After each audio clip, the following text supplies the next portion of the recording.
Welcome, Dan Williams with Survive Outdoors.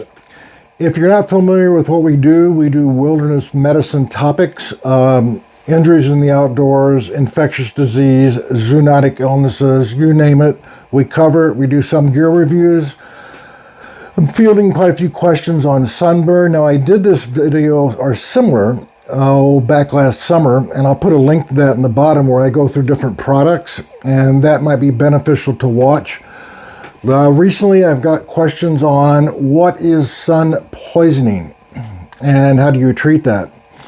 So, sun poisoning, I'm not sure how that term got coined, but I can tell you sun poisoning is no more than a severe sunburn. That is exactly what it is. It sounds a little more dramatic to be calling it a, sun poisoning.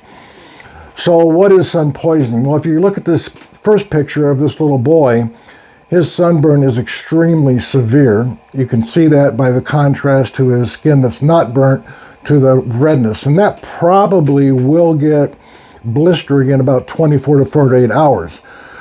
In sun poisoning, what you get is severe sunburn, clearly, and the poisoning factor comes in with how much of your body, what percentage is burnt, and the severity of it. And the symptoms are very similar to influenza, the flu, where you get fever, chills, body aches, and sun poisoning, pretty intense. Dehydration. You've burnt your outer layer of skin, which helps keep you heat in, so you're losing heat, and you actually can even get nauseous. I've even seen people vomit with sun poisoning. Sun poisoning, I would say majority, 90-95% of those individuals usually need to be treated.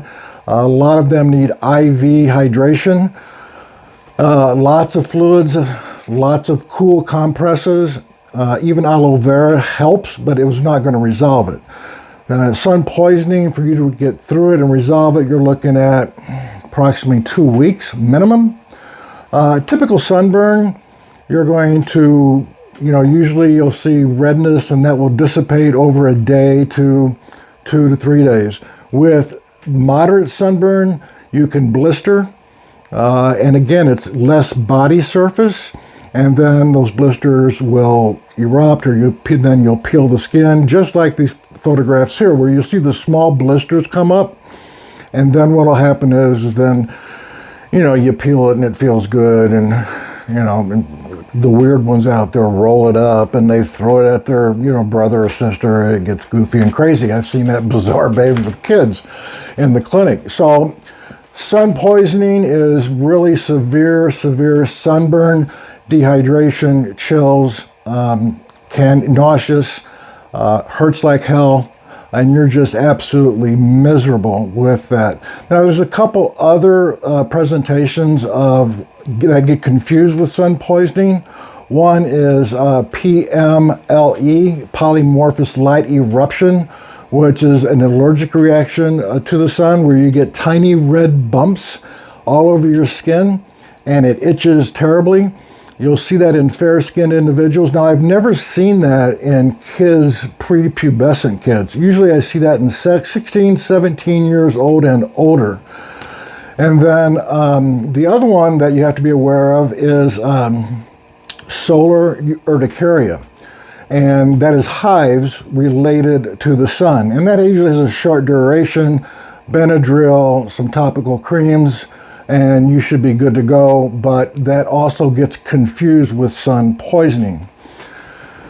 There are a couple chronic illnesses and medications that can make you much more susceptible to sunburn and sun poisoning. Lupus is one of those that can definitely predispose you, as well as some medications like antibiotics, Cipro, doxycycline. Some heart medications can put you at a higher risk for sensitivity to the sun and getting burnt. That's a real problem for individuals that do travel and they're in the tropical areas and they're concerned about malaria, because one of the medications is doxycycline and they're in a tropical area with high rate of sunburn. So So, and other risk factors that should be noted clearly are fair-skinned individuals. They burn much more readily, and people that live in northern areas are much more susceptible to sunburn, sun poisoning.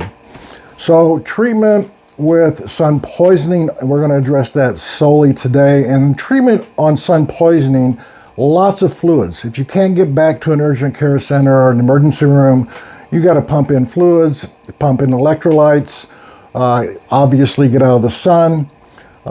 It's helpful to remove clothing that is touching the area. That would be really, really helpful. Cool compresses on those areas. And I spoke in the last video last year, I spoke about the dilemma between vitamin D deficiency, getting sun, and that dilemma with avoiding skin cancer and malignant melanoma. So what do you do with those two, and how do you balance that? And again, it's on that video, but that's an important thing to remember. We need vitamin C, we need vitamin D, and we need sun. And you need just do moderation. And SPF 30 is what I would recommend, 30 or above, to avoid getting burnt. So the treatment, if you're in the outdoors or you're home and you feel you can deal with this, is you're going to do aloe vera, cool compresses, cool creams. I have not found any benefit on steroid creams. They do work in mild cases of sunburn. I do not put steroid creams on open wounds. Dehydration, we targeted that. If you have chills and you're shaking and you have muscle aches and that is going on through the wee hours of the morning, then you need to be seen. We'll get an IV in you, we'll hydrate you. And the magic med again, guys, guess what it is? Prednisone. So that steroid prednisone works fantastic in severe sunburns. I had a lady that came in last summer, 50 years old, went out to the Six Flags Great America with her kids, severely burnt, had little slits for eyes. No way was she taking prednisone. Didn't like it, didn't like the alleged weight gain. It's not going to happen in a short burst of 5 to 7 days. And what happened is that she finally agreed to it. She actually came back to the clinic a week later and was just so thankful because in less than 3 days, it was practically resolved. So yes, prednisone in severe cases, nice trump card. And that's what we have, sun poisoning, also known as severe sunburn. All right, that's it for sun poisoning and the treatment of sun poisoning. Stay tuned. We're going to be targeting some more specific areas on sunburns coming up. Keep your eyes on the rise and your face to win. See you next time.